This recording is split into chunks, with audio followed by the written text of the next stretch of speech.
Bismillahirrahmanirrahim. Assalamualaikum warahmatullahi wabarakatuh.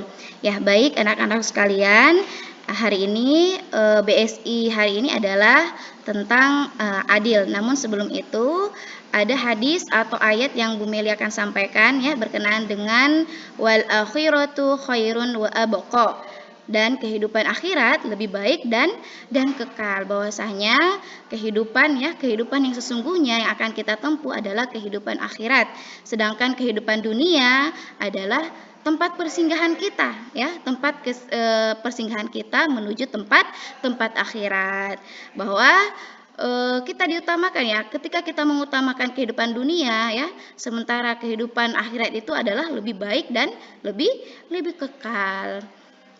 Nah, selanjutnya judul BSI hari ini adalah tentang adil adil terhadap sesama teman. Namun sebelum itu Bu Meli putarkan video berikut. Silakan disimak ya. Assalamualaikum sahabat. Ayo subscribe.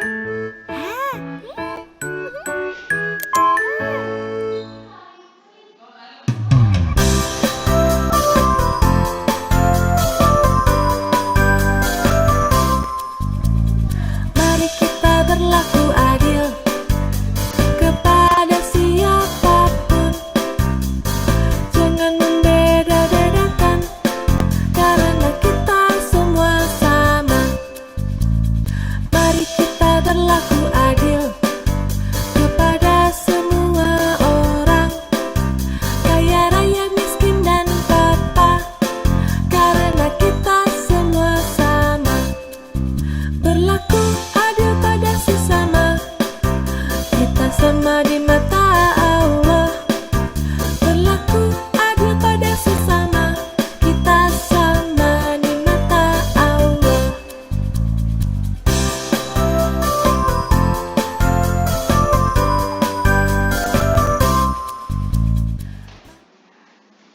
Mari kita ulangi. Ya, jadi itu bahwasanya kita semua adalah sama di mata Allah. Tidak ada yang membedakan antara si kaya dan si miskin Antara si kaya dan si miskin semuanya adalah sama di hadapan Allah Subhanahu wa taala. Dan kita harus berlaku adil terhadap sesama sesama kita.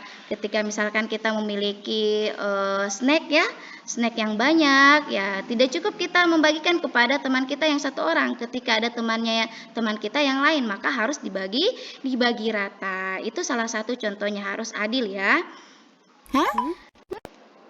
Nah, kemudian bahwasanya dalam firman Allah dalam Quran surah An-Nisa ayat 58 bahwasanya sesungguhnya Allah menyuruh kamu menyampaikan amanat kepada yang berhak menerimanya dan menyuruh kamu apabila menetapkan hukum di antara manusia supaya kamu menetapkan dengan adil. Sesungguhnya Allah memberi pengajaran yang sebaik-baiknya kepadamu. Sesungguhnya Allah adalah Maha mendengar lagi Maha melihat. Ya, jadi tema kita hari ini adalah subtema 4 tentang pengalaman yang berkesan. Silahkan dibuka bukunya antum. Nah, di sini tadi Bu Meli sudah bacakan bersama-sama beserta teman-temannya antum bahwasanya banyak pengalaman yang tidak bisa kita lupakan, yaitu pengalaman yang menyenangkan dan tidak bisa dilupakan. Apa saja itu Bu Guru? Yaitu pengalaman belajar bersepeda bersama ayah atau abi, pengalaman dibacakan cerita oleh Umi, atau pengalaman bermain lempar bola bersama teman, atau pengalaman berkunjung ke kebun binatang. Jadi itu semua adalah pengalaman yang berkesan. Nah, selanjutnya ternyata Udin dan kakaknya itu sangat senang bernyanyi. Nah, salah satu lagu yang mereka nyanyikan adalah Kasih Ibu ciptaan SM Muhtar. Nah, silakan disimak videonya. Namun sebelum itu harus kita yakini dan harus kita pahami bahwasanya ibu Nah, ibu ini adalah orang yang tetap ada ketika orang lain meninggalkan kita. Antum bisa membayangkan bagaimana uminya antum sewaktu kecil mengendong antum Walaupun uminya antum sedang sibuk di dapur ya, ketika antum menangis sedikit ya, uminya antum langsung datang menghampiri antum, kemudian menggendong antum atau memberi makan antum, menyusui antum agar antum tidak menangis ya. Jadi seperti itu. Jadi Bu Mili harapkan antum anak yang soleh soleha harus selalu mentaati, menyayangi Umi Abi, berbakti kepada Umi dan Abi ya. Nah, selanjutnya perhatikan video berikut ini.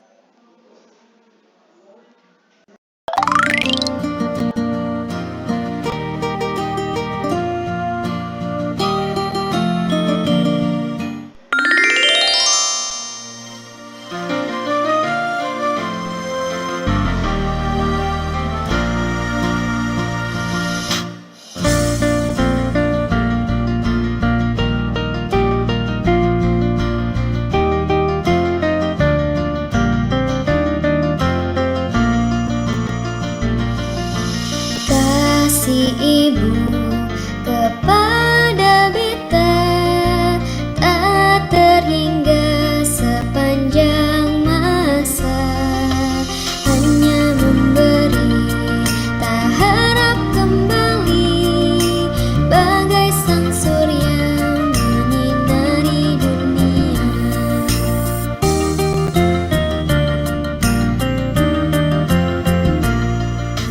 Kasih ibu kepada beta tak terhingga sepanjang masa, hanya memberi tak harap kembali, bagai sang surya menyinari dunia.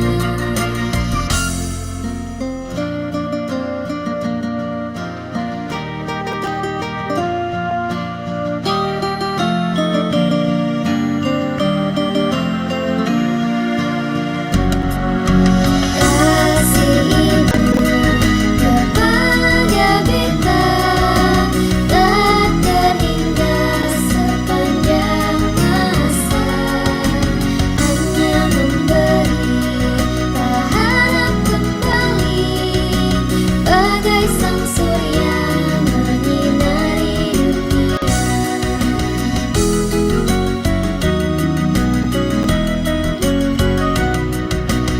Kasih ibu kepada beta tak terhingga sepanjang masa, hanya memberi tak harap kembali, bagai sang surya menyinari dunia.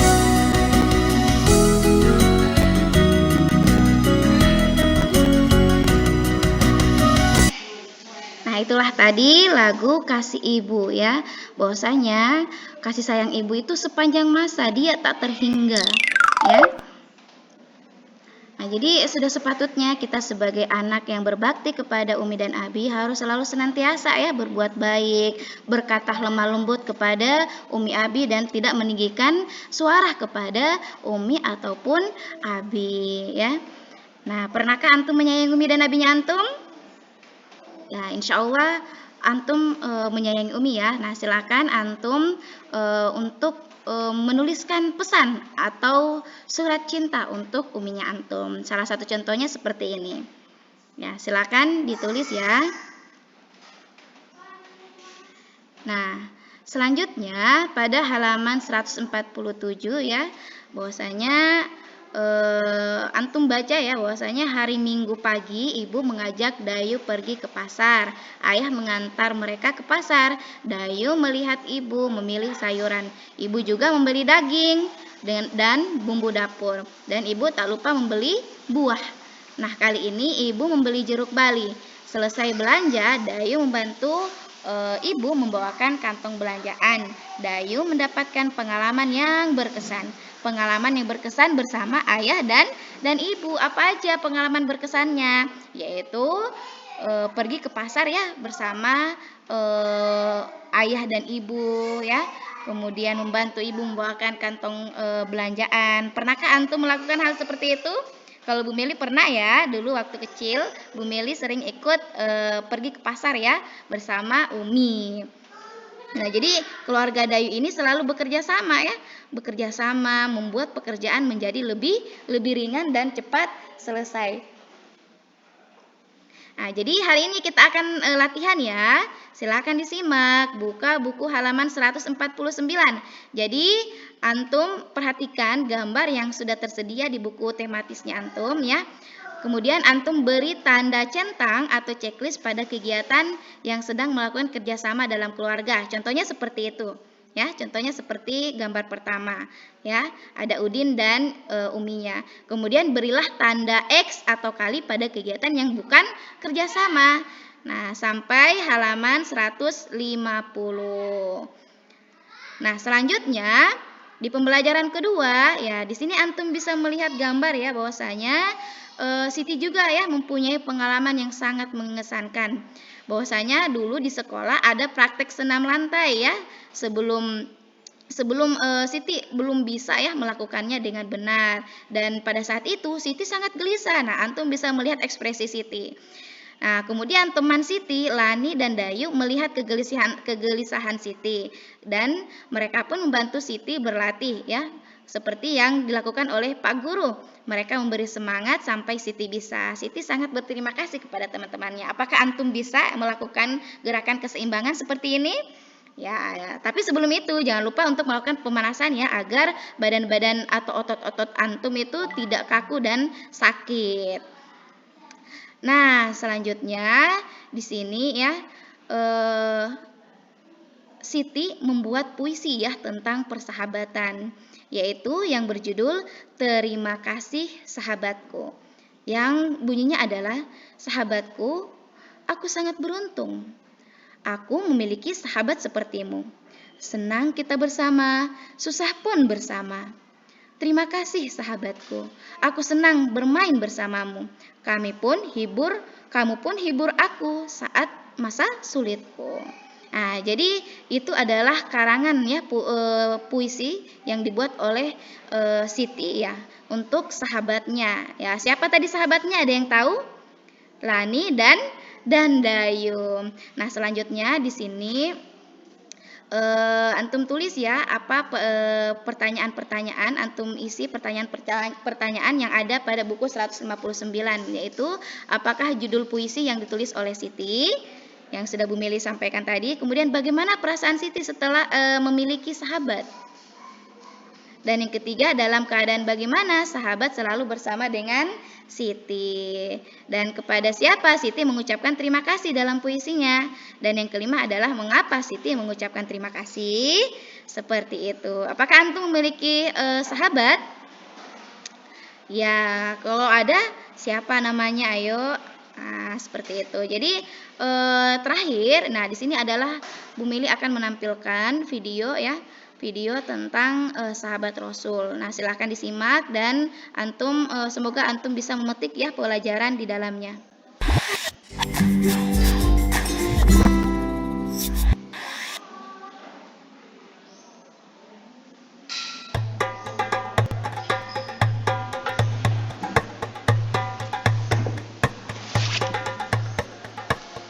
Ali bin Thalib merupakan menantu Rasulullah karena Ali menikah dengan Fatimah. Beliau mempunyai julukan Haidar yang berarti seekor singa. Ayah dan ibu Ali berasal dari Bani Hashim. Ia merupakan putra dari paman Rasulullah yaitu Abu Thalib. Orang-orang Quraisy semakin hari semakin membenci Rasulullah. Mereka tidak ragu menyakiti bahkan membunuh siapapun yang mengikuti ajaran Nabi Muhammad. Demi keselamatan para muslimin, Rasulullah menyuruh umatnya untuk hijrah ke Madinah karena mereka akan lebih aman di sana. Pada suatu malam ketika masih gelap gulita, tampak sekelompok orang-orang Quraisy yang membawa pedang dan tombak berkumpul. Mereka sedang mengelilingi suatu rumah yang saat itu ditempati oleh Nabi Muhammad bersama Abu Bakar dan Ali bin Abi Thalib.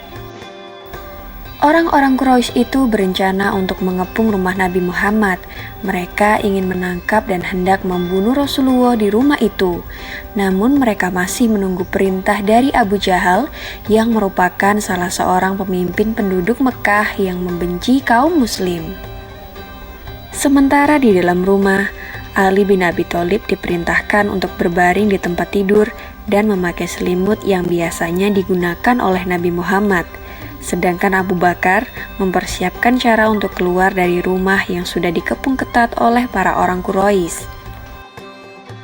Allah Subhanahu wa Ta'ala kemudian menurunkan mukjizat yang menyebabkan orang-orang Quraisy itu tiba-tiba mengantuk dan akhirnya tertidur pulas. Rasulullah dan Abu Bakar akhirnya bisa keluar dari rumah dengan selamat dan pergi meninggalkan kota Mekkah untuk hijrah ke Madinah. Ketika menjelang pagi, para pasukan Quraisy mulai terbangun keheranan. Abu Jahal yang juga kebingungan dengan segera memerintahkan untuk masuk ke rumah Rasulullah. Ketika sampai di kamar tidur, mereka menjadi sangat bersemangat karena mengira Rasulullah masih tertidur di atas ranjangnya. Mereka kemudian mengelilingi tempat tidur itu sambil membawa pedang yang terhunus. Salah satu dari mereka kemudian berkata, "Hai Muhammad, bangunlah, kami datang untuk membunuhmu." Ali lalu membuka selimutnya. Sontak orang-orang Quraisy yang hendak membunuh Rasulullah pun terkejut. "Aku bukanlah Muhammad yang kalian cari," kata Ali kepada para orang-orang Quraisy itu. Abu Jahal yang semakin marah membentak, "Hai Ali, kenapa bukan Muhammad yang tidur di sini? Di mana dia berada?" Ali menjawab dengan santainya, "Aku tidak tahu, semalaman aku hanya tidur di sini." Orang-orang Quraisy yang durhaka itu kecewa karena gagal membunuh utusan Allah. Mereka lalu meninggalkan Ali dan keluar dari rumah Rasulullah dengan tangan hampa. Di Mekah, Ali tinggal selama 3 hari untuk menjalankan tugas yang diberikan oleh Rasulullah. Selanjutnya, Ali ikut hijrah ke Madinah dengan berjalan di malam hari dan bersembunyi di siang hari. Ia juga membawa 2 ekor kambing untuk membantunya membawa barang bawaan sekaligus untuk menghapus jejaknya agar tidak diikuti oleh orang-orang kafir Quraisy.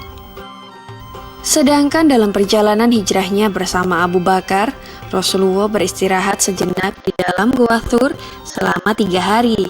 Pada saat itu, hanya ada 4 orang yang mengetahui keberadaan mereka.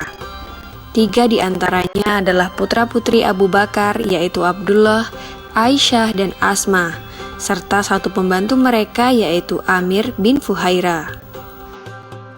Begitulah salah satu kisah yang menceritakan tentang kecintaan Ali bin Abi Thalib terhadap Rasulullah.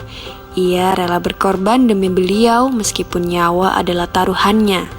Semoga kisah ini dapat mempertebal rasa cinta kita sebagai umat kepada Rasulullah SAW. Amin ya robbal alamin.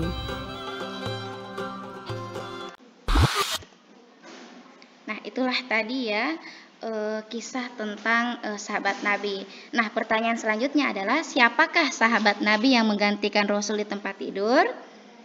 Nah, silakan dijawab. Kemudian yang kedua, apa nama julukan Ali bin Abi Thalib? Ya, jadi silakan dijawab ya. Nah, selanjutnya tugas antum di rumah ya. Jadi antum membuat hiasan ya, hiasan seperti pada tematis ya, halaman 153, yaitu membuat kerajinan dari bahan kulit telur sebagaimana yang dibuat oleh Udin ya. Nah, misalkan kulit telurnya itu ya antum setelah uminya antum masak, misalkan setelah menggoreng telur, jadi kulit telurnya itu jangan dibuang ya, dicuci terlebih dahulu. Dicuci, kemudian dikeringkan. Setelah itu antum mulai ya menempelkan pada gambar yang antum sukai. Nah, antum juga boleh memberikan cat warna agar hasil tempelannya antum itu bisa bervariatif ya dan cantik. Nah, setelah itu antum jemur. Setelah dijemur, antum memasangkan tali dan bisa digantung ya. Dijadikan sebagai seperti pada gambar 155 ya yang dilakukan oleh Udin. Ya, baik itulah tadi ya pembelajaran kita hari ini. Bu Mil ucapkan terima kasih banyak atas perhatiannya. Assalamualaikum warahmatullahi wabarakatuh.